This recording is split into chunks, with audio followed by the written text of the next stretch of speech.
Mijëra pushues kanë vërshuar këtë fundjavë drejt plazheve të Durrësit për t'ju larguar temperaturave të nxehta, por edhe për të shijuar relaksin që të ofron Bregdeti.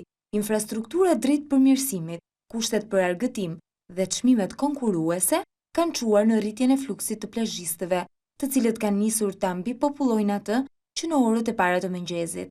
Këtë fundjavë më së shumti janë vënë re pushues të ardhur kryesisht nga Tirana, Kosova e Maqedonia, të cilët kanë mbipopulluar të gjithë vijën bregdetare.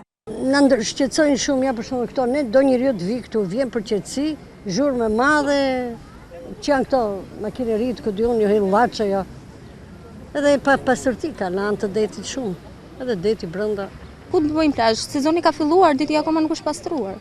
Deti shumë pis, shumë sezon, përdesa është hapur kohë, nuk ishte pse tim për këto plera këtu tash. S'bëhet fjalë fare për banjë publike, duhet të shkosh patjetër në lokal, në kafe që të futesh.